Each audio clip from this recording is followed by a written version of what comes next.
All right, folks, welcome to the Liz Wheeler Show. I'm obviously not Liz Wheeler. My name is Gary Melton. I'll be guest hosting for her today. She's still out sick, but she will be back very soon. We have a great show for you today and a very special guest and a good friend of mine, Tim Harmsen. Tim is the host of the Military Arms Channel, and he's also the Indiana State Director of Gun Owners of America. Here with the Trump administration, we've made some huge strides in getting some of our Second Amendment rights back, but we are not out of the woods yet. The left is still trying to take your guns, make no mistake about it. And we're going to talk about some of the key issues that you need to know about as gun owners here in the United States. I want to go ahead and bring on Tim Harmsen. Tim, welcome to the show, and thank you for coming on. Thank you. And boy, Liz, you look great in a beard, I just have to say. No, exactly. Tim, if you will, tell everybody a little bit about yourself, who you are, what you do, and we'll kind of take it from there. Okay, absolutely. So I'm Tim, and I'm the host of the Military Arms Channel on YouTube. I've done that for about 18 years now. I've moved over into television in the last year, so I have my own show, Wild Shots, and co-host All Stars Surviving Man. And this can be found all over streaming stuff everywhere in the United States right now. I'm also Indiana State Director for Gun Owners of America. So like you, the Second Amendment stuff is near and dear to my heart. And I believe we're aligned in our views that the Second Amendment is absolute. And so I'm a purist in that sense. I'm right there with you. Look, too often, the Second Amendment gets treated like a second-class right, and there's way too many infringements on it already. And we continue to see the left and Democrats try to take away those rights from us. And, there's a lot that goes behind all of that. But it is the only right that's outlined in our Constitution and protected by our Constitution that allows us to defend all the other rights and to make sure that we remain free people, both foreign and possibly domestic threats as well as be able to protect ourselves and just be independent Americans and self-reliant. So tell us a little bit about, kind of the things that you do and some of the legislation that we see coming down the pike. And we've had some big wins, especially in the last Trump administration when it came to the overall freedoms that we are enjoying with the Second Amendment. Sure. And before we get into that, if I may, you said a key word there, infringements. And I want to point that out because that's critical to our defense of the Second Amendment. Now, we have our Constitution and Bill of Rights. The first 10 amendments would be considered the Bill of Rights. No other verbiage anywhere in the Bill of Rights or the Constitution is as strictly worded as the Second Amendment. Shall not be infringed is the most tersely worded sentence anywhere in those documents. And if you go back to the classic meaning of infringement when the documents were authored in the 1700s, and it hasn't really changed that much even in 2026 terms, but infringe means shall not touch. You can't so much as breathe upon it. Yet we have 20,000, an estimated 20,000 anti-gun laws on the books between the federal and state legislatures across the country. So think of it this way. As gun owners, we have to go out and register ourselves. In some states, we have waiting periods. We have up until recently, and still for some items, we have to pay taxes to exercise our rights. Now, could you imagine if you had to pay a tax if you had to, when you went to vote? Oh, that's right. They've ruled that unconstitutional. Could you imagine if you had to get in line and wait for 3 days and pay a tax to have a blog or a live stream like we're doing right now? Well, people would be up in arms. Could you imagine if we had a regulatory agency saying, well, after you pay your tax and we do a background check on you, we're going to monitor what you say online. And if you step out of line, you know what, you're going to prison for 10 years. That's what we as gun owners are dealing with. So to your point, it's absolutely asinine how we find ourselves here. And for the first time in my lifetime, I've truly seen an administration try to take this seriously. Now, I'm not completely 100% happy, especially with Pam Bondi, but we are seeing definite pro-gun movement through this administration. And probably one of the biggest examples of that is the big, beautiful bill. I was in D.C. when this was being debated. Matter of fact, we were filming the Wild Shots first season. We were in D.C. and we featured this in the show. And the big, beautiful bill did a lot of things, but what it did was take that tax off the NFA. And I don't know how far down that rabbit hole you want to go about the NFA, but that was a huge, huge win because that's going to segue to us being able to argue now that the federal government has no right to regulate firearms under the false pretense of it being applied as a tax, right? So without the tax, they can't regulate. That's already been established. So now we're going to have to fight that in the courts. So that's just one of the many court battles we're fighting right now. No, and this country was set up as citizen soldiers. Like that's exactly what the Second Amendment covered us for. And what I always go back to time and time again is the fact that, if we have a government that has the ability to be equipped with firearms that the citizens don't, we are not a government of, for, and by the people. We are a government set up to dominate the people. And that's what our founders completely disagreed with. They knew right off the bat, just from personal experience, that it is always the trajectory of a government become, more tyrannical, to more oppressive. And that's what they set up the Second Amendment for, to make sure that didn't happen. And I will say, a lot of the things that we see in Europe and other countries, people don't even realize the defense against government overreach that the Second Amendment, like there's some real thought process that goes into some of these bills and some of these proposals. It's like, hey, we have an armed populace. We can't do that. And people need to understand that and appreciate that more than ever. I would agree. And, and getting back to the point of, some of the things that we've seen positively happening with this administration, as a partial owner of a gun shop myself, we were harassed under the Biden administration. We had agents come in and go through our books. And at that time, they were literally yanking licenses for minor infractions that under previous administrations, even under previous Democratic administrations, you would get a tersely worded letter in the mail, right? That was the punishment because you didn't cross a T or dot an I on a form. Well, they were yanking licenses for any possible reason. One of the first things that Trump did was establish a review board that would go through and look at all the Biden era anti-gun policies that he had done through executive action, but also had pretty much undone the zero tolerance policy of the Biden administration that was targeting gun shops. And why is this so important? Because currently, as things stand, and I do not agree with this, if you want to buy a new firearm, you have to go to a federally licensed shop or person to buy that firearm. There's going to be a background check done. I don't agree with that either. But you have to go through all these steps, but it has to go through an FFL. Most gun transactions go through FFLs. We still can do private transactions, right? They've tried to take that away from us. We can still do that, but the majority of gun sales go through gun shops. So why is it so critical? Well, because if you don't have a gun shop because Biden's ATF shut your gun shop down due to a clerical error, then where are you going to go to buy your guns and how are you going to exercise your rights? You just had the key way of getting a brand new firearm that was manufactured recently taken away from you because your local gun dealer was put out of business. And this is the whole point of the anti-gun movement.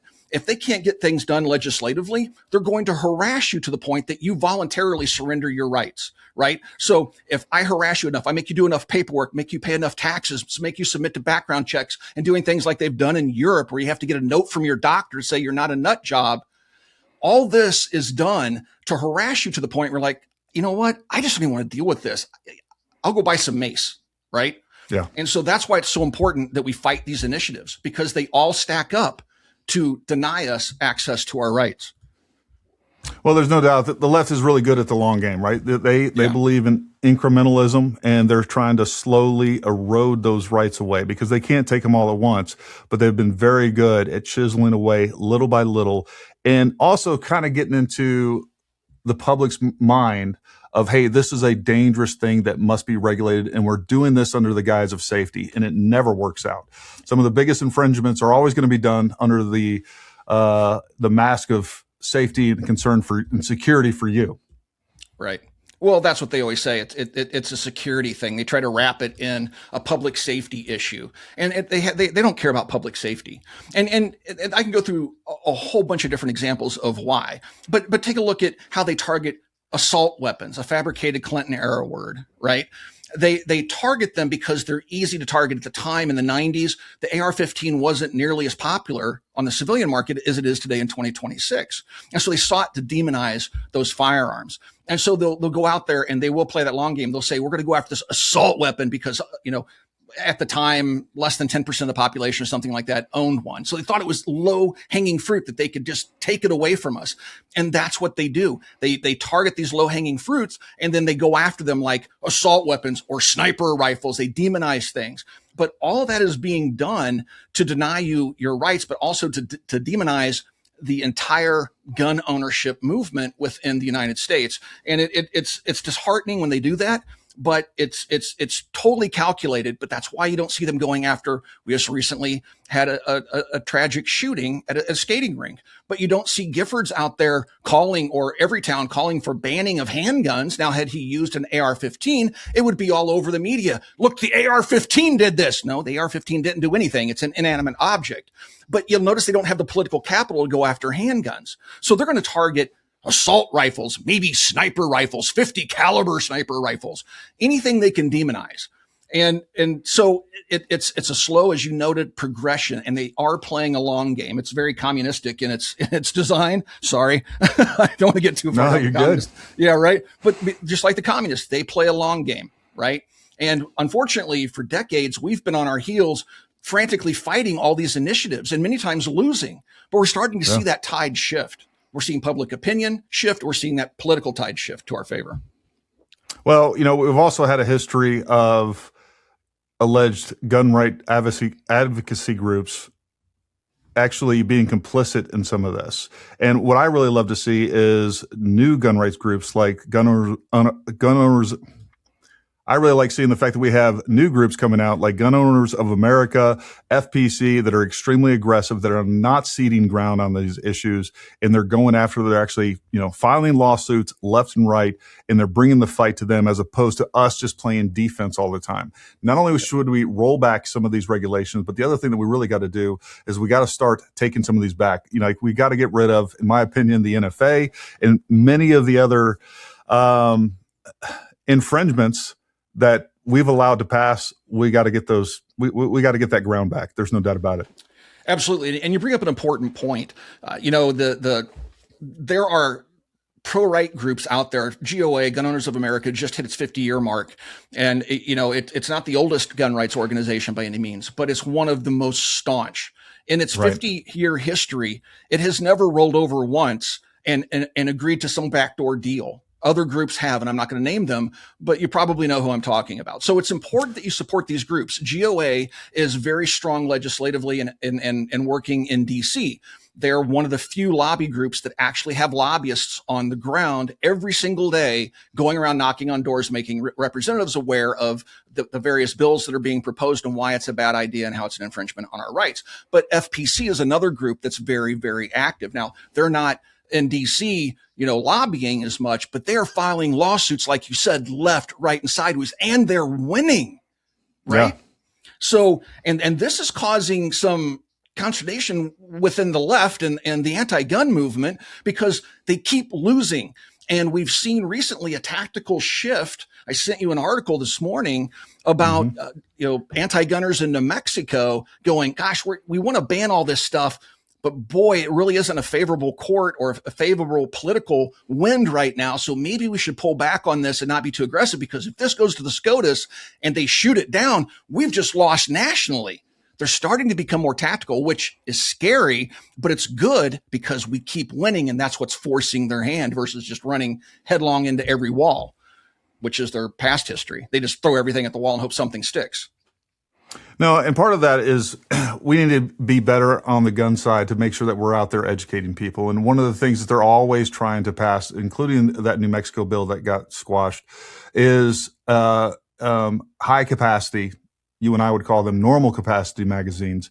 Let's talk a little bit about the practicality of the importance of having a acceptable capacity and why 10 rounds just doesn't make sense. Well, first of all, who got to pick 10 rounds?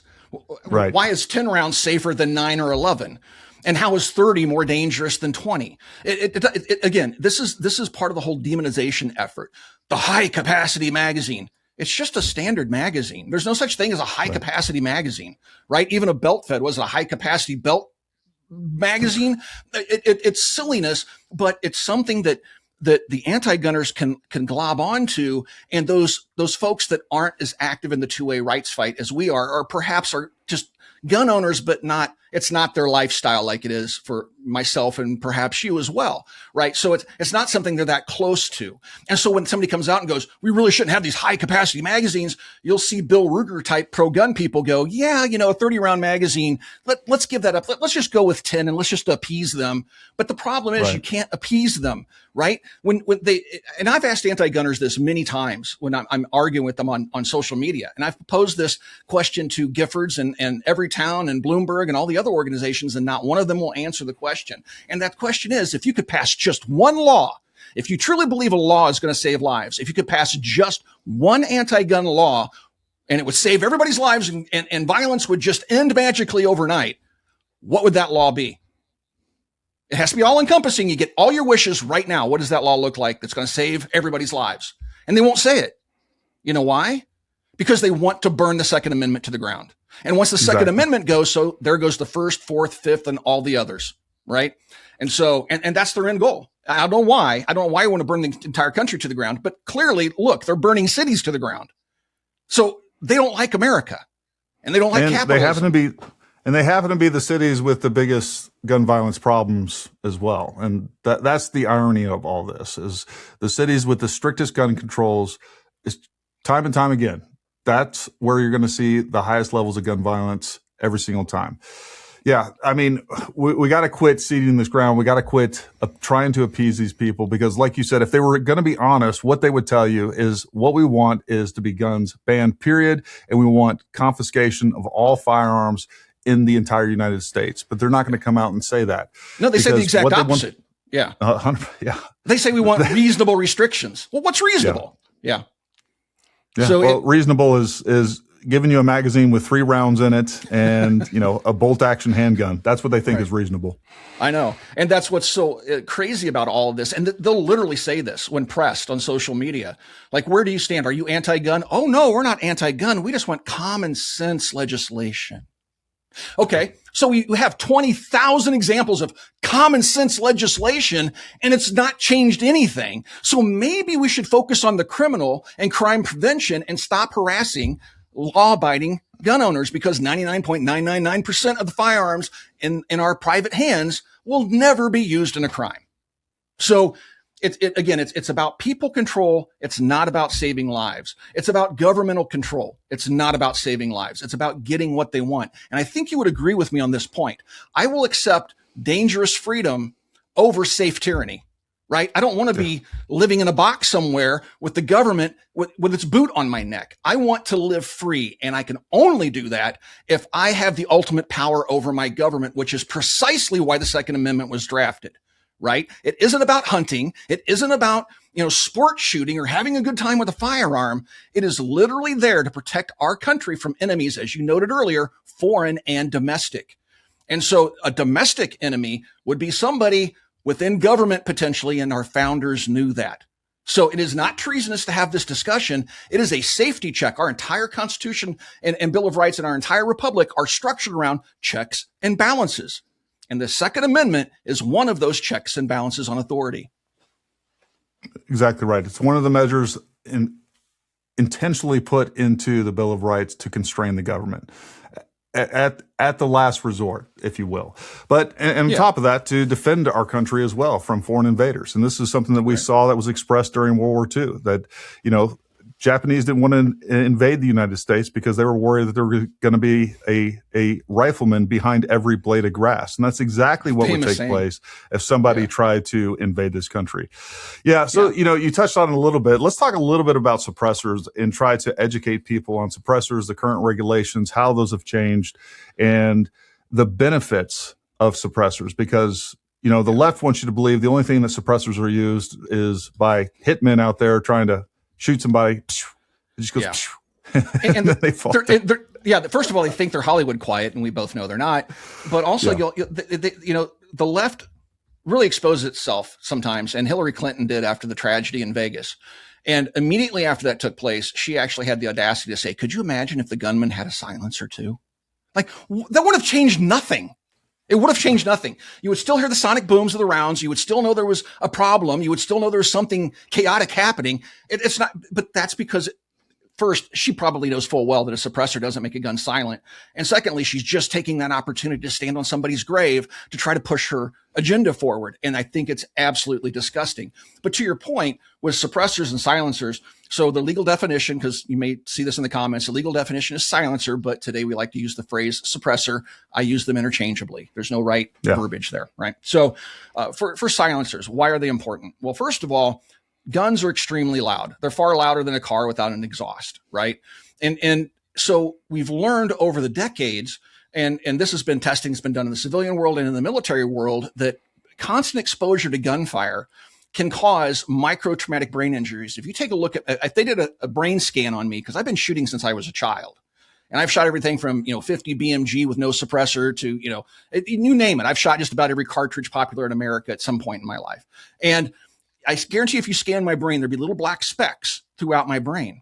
And the military has noticed this. The civilian doctors have noticed this. And what is that? That's concussive force causing little micro lesions within the brain. And I'm not a doctor, so I'm not to go too far down that rabbit hole, but that's just one example, right? So it's also a hearing issue. Now, while suppressors don't make firearms completely silent, they bring that volume of noise down to a level that will first reduce the possibility of micro traumatic brain injuries, but also bring that concussive force down to the point where it's not going to blow your eardrums out if you have to use the firearm inside of a structure or something like that. And then we have the whole issue of, people say, well, they're bad because of toxic gases, but now we see flow through silencers coming out where all the gas and sound goes out the front. So in the end, it is simply a safety device. There's nothing nefarious about it. It's not used by assassins. Very rarely are they used by assassins. I think that the only thing I can think of in recent history was the Luigi case where the guy shot the executive for United Healthcare. But I believe that was a homemade silencer.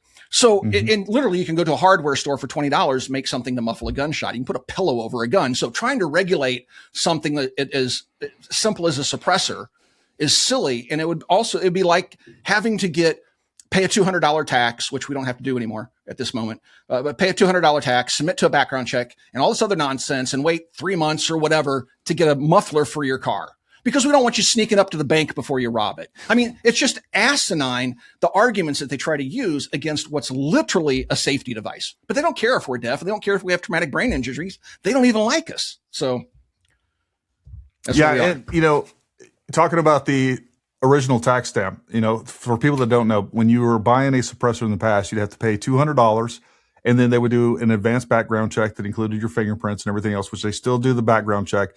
Now the Trump administration has made it to where the ATF no longer requires that $200 tax stamp. But still the hypocrisy of this is it's so dangerous, but as long as you pay $200, we're good. It's not so dangerous. So, it's not so dangerous. Like we can give it to everybody as long as you can pass a background check, but you just got to give Uncle Sugar his piece before you could take this home and operate a firearm safer, more effectively, and with less brain trauma for sure. Yeah, absolutely. And so it's good that we're seeing that. And also because they've taken the tax away, the whole angle, this is kind of like Obamacare. It was presented as a tax, and that's how they got it through the Supreme Court and everything else. But going back to the NFA in 1934, when it was passed, they were trying to basically take guns away from Americans. Handguns were originally in the original legislation, but they had to take it out. And that's why it doesn't make a whole lot of sense, right? Why is a short-barreled rifle a problem, but a handgun's not a problem? I can literally stick a handgun in my pants. But they knew they didn't have the political capital, even in 1934, to pass that law as is. So they just pulled that piece out. Well, but the tax was used to justify it, right? So that's how they get it through the courts and stuff, is to say, well, it's not really about regulating the gun owner or regulating firearms. It's the state, the federal government's right to impose taxes on people. So it's just a tax thing. Well, and that's how they've kept it legal, if you will, for all these decades. But now that the tax is gone, it's illegal to have a registry of gun owners. That's federal law. So now the NFA, all it does is register gun owners. So now we're going back to court. GOA is going back to court. I think FPC is going back to court and others. And we're going to say, hey, SCOTUS, the whole justification for this NFA was this $200 tax. Well, we just legislatively removed that. It's your job now to get rid of the NFA because it's highly unconstitutional. There's no more tax. So, and don't get me started on taxes. I'm not a big advocate of federal taxes. But anyway. All right. We're actually getting ready to talk about the SAVE Act and the fact that people are trying to say that presenting an ID is a violation of constitutional rights is too big of a hurdle to get over, especially for women and minorities. But here we are with firearms. That is a constitutionally protected activity. And we have to not only submit a photo ID, but you're going to have to go through a background check. And then if you'd like a suppressor, if you'd like to put a muzzle device on your gun, you have to submit fingerprints for every single one. And until recently, you also had to pay a $200 tax fee as well. And then you wait for the ATF to approve that. And then if I want to go buy another suppressor in 2 weeks, they don't keep those, allegedly, they don't keep those fingerprints on file. I have to submit a whole nother set of fingerprints and go through that exact same process. And so it's pretty hard for me to swallow the idea, hey, that's okay. And that's not abridgment of our constitutional rights, but presenting a photo ID to vote is. So Tim, make that make sense for me. I can't, man, because, and what's so funny, so the left always tries to present itself as like, we're all inclusive and the right's the racists and we're not. But think about this for a moment. They're literally going out there saying that black people or minorities are incapable of getting a driver's license or some sort of state issued ID. They're literally going out there and saying it. And there have been some hysterical man on the street interviews where people are just going up to minorities and saying, hey, do you have a driver's license? Yeah. I mean, and they have this confused look on their face. Well, was it hard to get a driver's license? No. And so it just every single minority that they interview, not one person said, I don't have a driver's license or know how to get one, or it would be impossible for me to get one. The argument doesn't hold water, but it's highly racist to say that. To say that you're just basically too dumb and we got to help you. So I'm going to rush in here with this legislation and save you from having to present ID. Meanwhile, how are you getting to the grocery store? How are you getting to work? Are you walking and riding a bike? Or you're probably driving a car. You have a driver's license anyway. Very few Americans don't have a driver's license. Yeah, or some form of ID for sure. I mean, right. It is misinformation and a false narrative from the very, and anybody that with a brain can see right through it. And the representatives trying to push this through have to present their ID to even hit the vote button in DC. And yet they're trying to say that you are too dumb to have ID and you don't need ID to vote, but hey, I need an ID to vote. I don't get it. Yep. None of it makes sense. And it really doesn't have to. They don't think it needs to make sense. And again, when you have a bunch of low info voters, they're going to buy into it and be like, yeah, we're going to be safer now. We're going to be. So what are some of the other things that are coming down the pike for 2A concerns? Whether we have legislation that's coming up. I know there's several cases in front of the Supreme Court that we can talk about. What are some other big concerns of yours? Well, so I think, I don't know if I have so many concerns. I'm just kind of hoping for the right outcome here, but Bruin was a huge win for us. And that legislation set a historical context standard, right? So with a lot of the stuff going before the Supreme Court now, basically historical context means there has to be historical context for this type of legislation or this ban or whatever to be enacted. The founders would have had to have agreed with it, basically, right? And so Bruin set that bar pretty darn high. So a lot of cases are going before the Supreme Court. You have the Bonita case from California going before the Supreme Court about magazine size. We have all these different states that have assault weapons bans that are now going to be challenged at the Supreme Court level.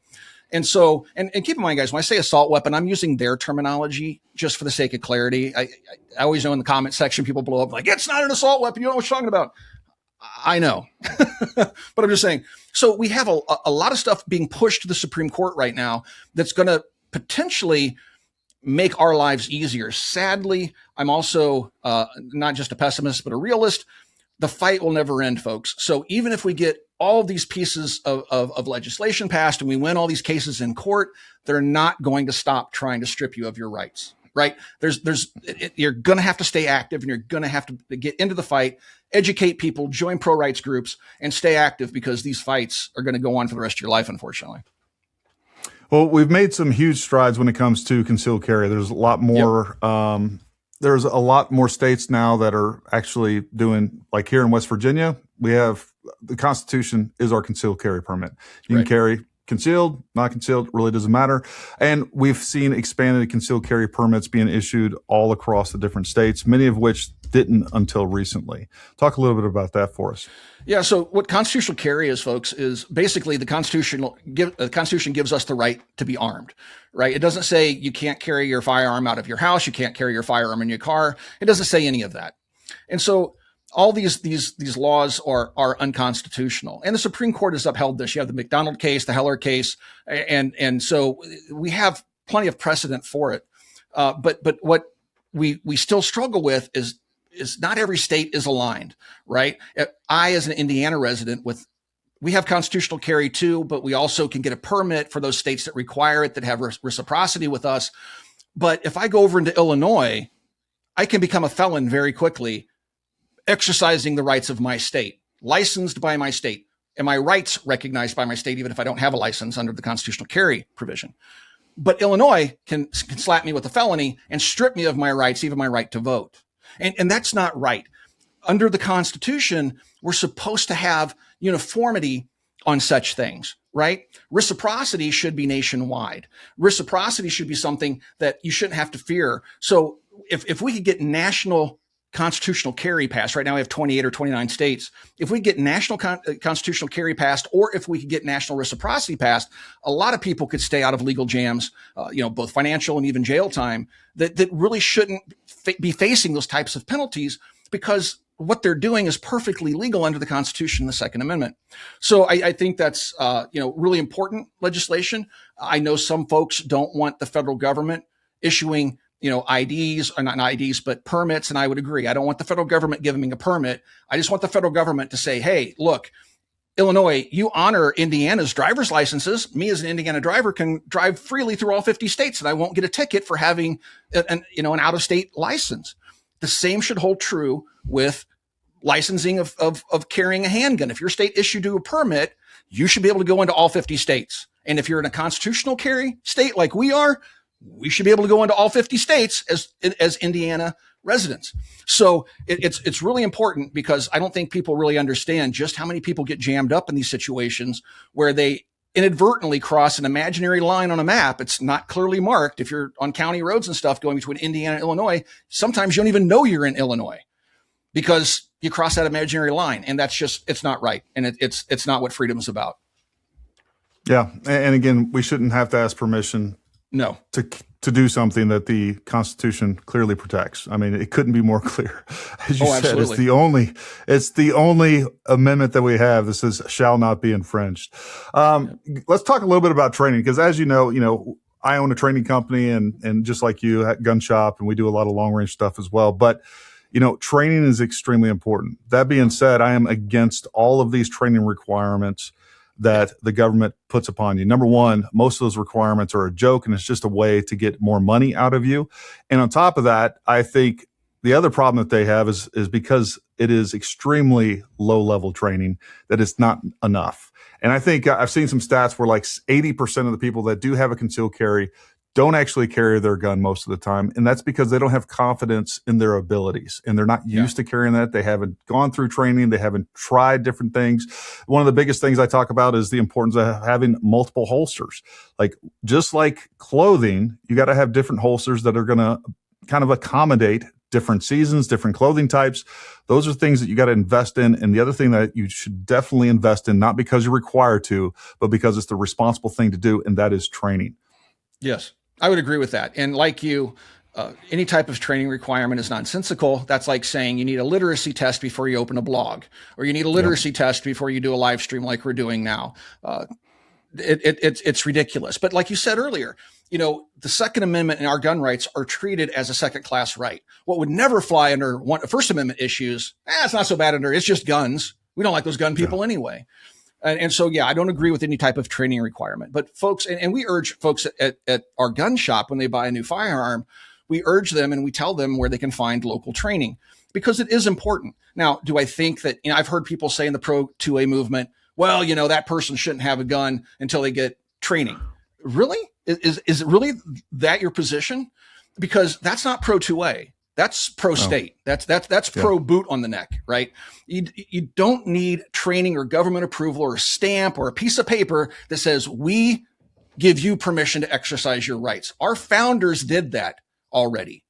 And so I don't need any additional requirements, taxes, pieces of paper, anything, because what the training requirement thing does, as you note, the training is hello gun type stuff. It's not going to train them, right? That's something you have to take on yourself. That these required training that some states have are just hello gun type training things. They're not helping anything.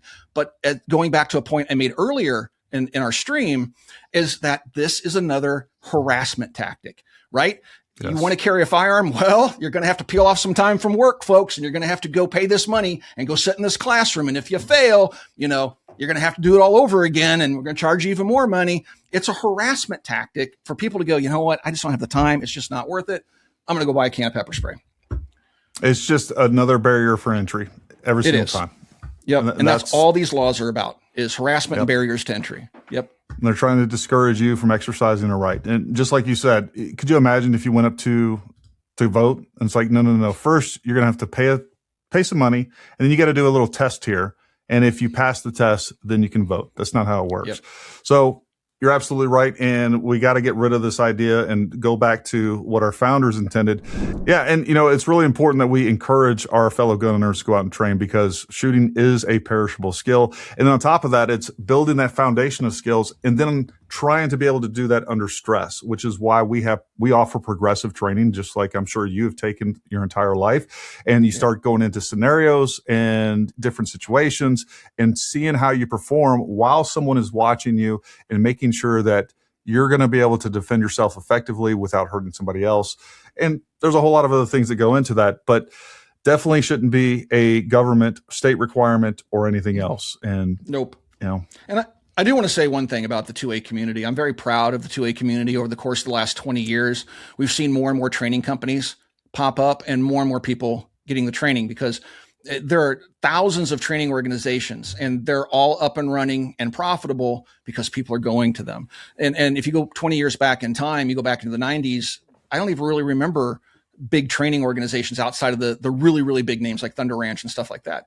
But now every single state has multiple training organizations. We have them just in our area in Northwest Indiana. We have multiple people that are doing good quality training. And so, it's something you should research a little bit. There's plenty of information out there on how to find a good trainer and all that good stuff, and find information for doing the training locally. But I'm very proud of the 2A community, because like I said, we've seen a spike in folks getting training. Would you agree with that? Or, you're actually in the training business. I'm not. I know. I agree 100% behind it. And, a lot of that is because of the global war on terror. We have some really confident veterans that are coming back with shooting skills and abilities, and they're sharing that with their community. That's what I did. And, after I got out of the military and I was in special operations, this is kind of another point that kind of goes along with that. When I decided that I was going to open up training, and I started going from basic to advanced training offerings, one of the things that I heard in the community is like, no, we shouldn't be teaching civilians this, or this. And I reject that outright as well. Absolutely. I don't care if it's CQB. I don't care what it is. Like, the more training that a civilian gets, the better off. And if it can be given to government operatives, it should be given to civilians, because it goes right back to what the founding fathers believed, that, again, we should have our civilians equipped just like the government, outside of F-16s and nuclear bombs and aircraft carriers. But when it comes to small arms, we should have a equipped and capable fighting force in every single American, as far as I'm concerned. No, I absolutely agree. And the whole purpose of the Second Amendment, and one of the tests for the Second Amendment, is that, does the government use it in a military capacity? And if that's the case, then that is the precise type of firearm and training that is protected under the Second Amendment, right? Exactly. Again, it's not about hunting rifles and bolt actions. It is literally about militias, militaristic behavior, and being a check and balance within our constitutional republic. And so, yes, having a firearm is utterly useless if you don't know how to use it. And sure, I've had conversations with people. They want to do the cool guy stuff sometimes, and I'm fine with that. Sure. We have a lot of great Green Berets out there whose job in the military was literally to train people up on tactics and weapons, out there training people now. And am I opposed to them going and getting some shoot house experience and stuff like that? Absolutely not. Is it 100% practical? Well, let's hope you don't find yourself in that situation where you're having to do room entries on a 6-man team. But you can also dial that back and say, that's fun to go do with your buddies and learn that skill because it's a good skill to have. But also there's plenty of training out there for individuals that are clearing their home at 2:00 in the morning and they don't have a team to work with. And you can teach that skill just as well, because even in the special operations community, you might not always have your team with you. You might be fighting alone to get back to that team or something, right? Things go wrong. So it's good to have all that experience and bring it under one, roof, if you will, that be in your brain bucket and being able to process that. Because when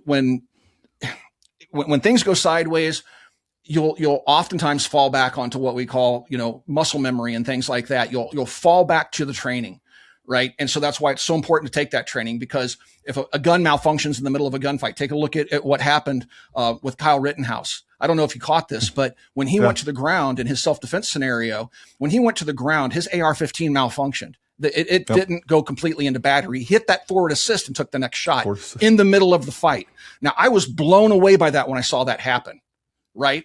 Because I could tell you there's soldiers out there that couldn't do that. They wouldn't even think to do that in that situation. They wouldn't know why the weapon malfunctioned. He immediately put that weapon back into functioning order using a forward assist. And so that, I don't know what type of training Kyle had prior to that, but that type of a skill generally doesn't come intuitively. That's a learned skill, something either you learn yourself, you learn for somebody like yourself that has that experience. Well, and that goes back to, I don't love that happened, but I love that example because there's been this big trend with people making and manufacturers making AR-15s without forward assist, and it just blows my mind. I can't tell you how many times overseas I've had to use forward assist because I got a bunch of sand in there, sustained firefight, it's dirty, it just doesn't go back in the battery. And that forward assist, in my opinion, is critical based on experience. And that was just another example of, even in domestic operations, basic self-defense situations, why you want a forward assist. Better to have and not need than to need not have. People will say that it's too heavy. Oh, go ahead. I'm sorry. Yeah. I could go down that rabbit hole too, but yeah, let's move on. Look, those extra 4 ounces, if that's too heavy for you, you guys need to go hit the gym. You got bigger problems. Yeah. Yeah. But so what are some of the other kind of misnomers out there, that things that people believe when it comes to the 2A or it comes to guns, tactics, whatever it is, that maybe we can clear the record for everybody that are listening right now? One thing, and I used to work in Chicago, very far left city, as you know, and I was the gun guy, and everybody would make fun of me. And I was in an executive level position, and I would shut that down pretty quickly. But it's this notion that gun people are inherently violent. We're some of the most peace loving people on the planet. Right. Everybody I know carries a firearm. Like people that are close to my inner circle, people I hang out on a regular basis, they all carry firearms, and none of them have gotten into any scuffles where they had to pull a gun, where they started the fight or anything like that. Typically speaking, the Second Amendment community, gun owners in general, are some of the most law-abiding people out there. But yet the left wants to paint us as these wild-eyed, crazy lunatics that just want to hurt people. And that's not the case. If anything, if we take a look at the last, 5 or 6 years of national tragedies that have taken place, generally speaking, some of the biggest and worst have been carried out by leftists as well, people that historically have been anti-gun, yet they're out there doing these horrible things. So it's not an inanimate object problem. It's a people problem. And that's something that I think that needs to be addressed. So it's two different issues there. I don't like the demonization of gun owners because it's false, but we also can't blame people or blame inanimate objects for the actions of people. But your average gun owner isn't your problem. They're actually probably a neighbor you're going to want to have around, especially just coming out of COVID, right?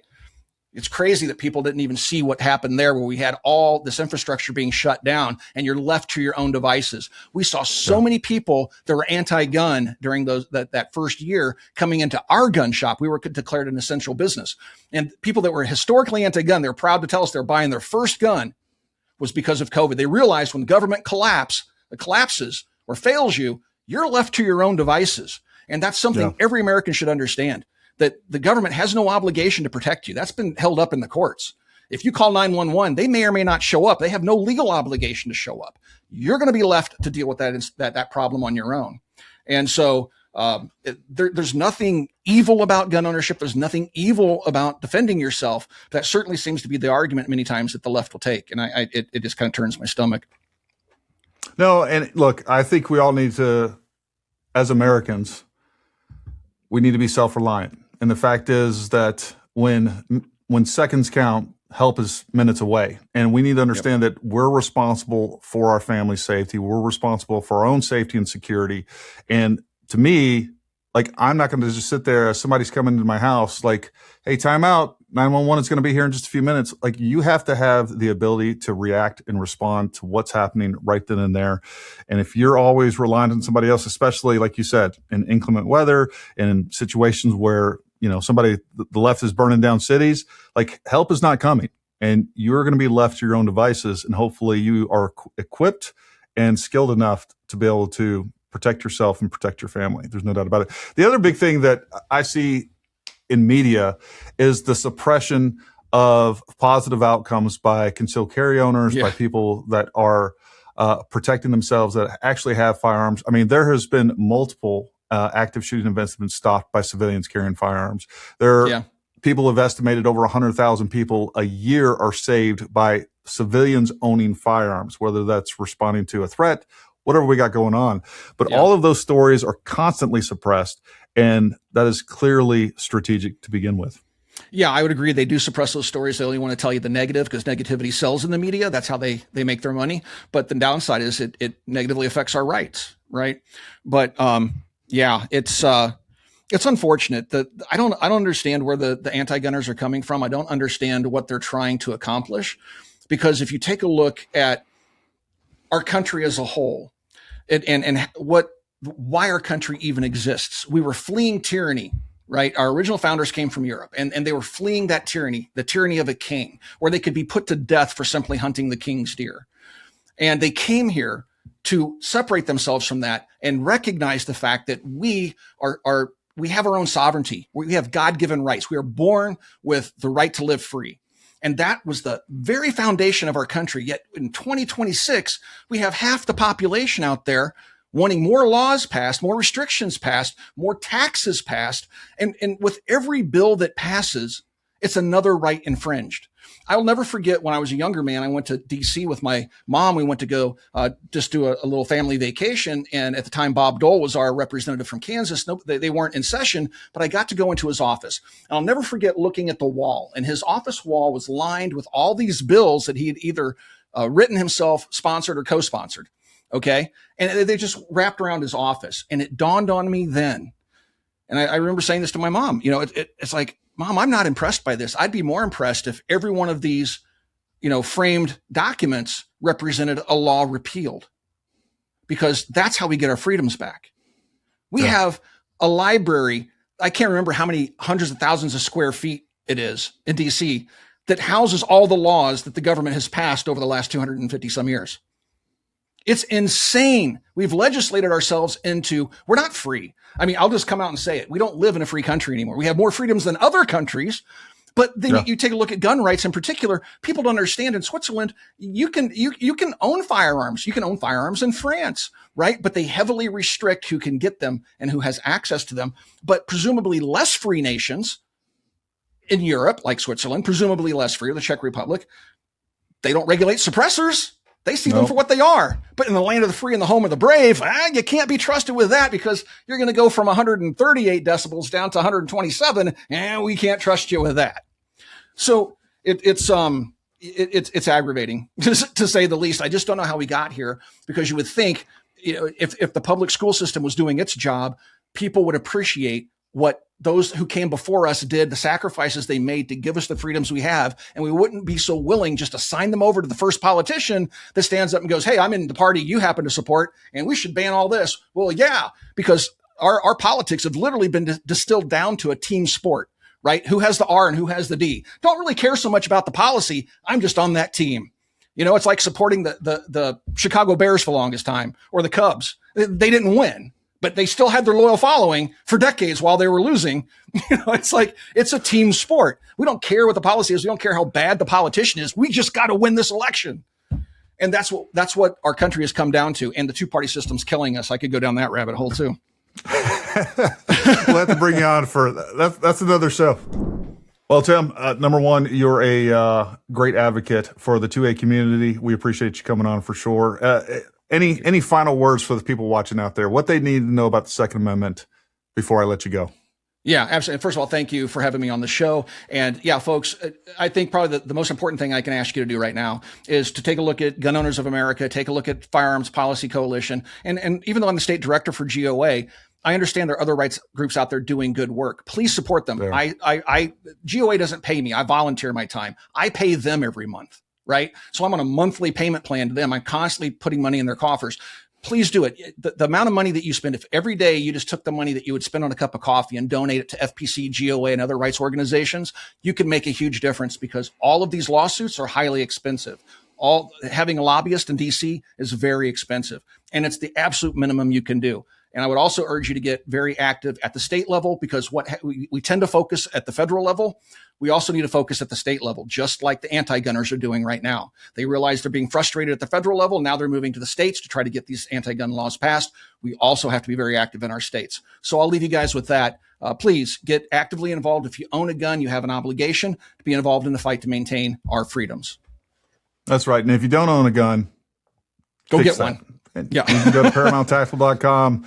You can go check out Tim's shop. Look, we are here to help you and this is all gun owners, from the beginning of selection of your firearm to equipping it, accessories to training. Folks, you will never meet a better community that is here to help you, to serve you, and to bring you into the fold and to get you into the fight. Listen, Tim, we really appreciate you coming on. Thank you so much. And look, we'll talk to you soon. All right. Thanks, Gary. All right, man. All right, so if you haven't done so already, make sure you subscribe to the Liz Wheeler Show on Spotify. You can follow Liz on X at Liz_Wheeler and on YouTube at Liz Wheeler. We'd love it if you followed us as well. You can go find us on YouTube at Paramount Tactical, and right here on X, Paramount Tactical as well. Thank you for watching. Thank you for listening. My name is Gary Melton, and this is the Liz Wheeler Show.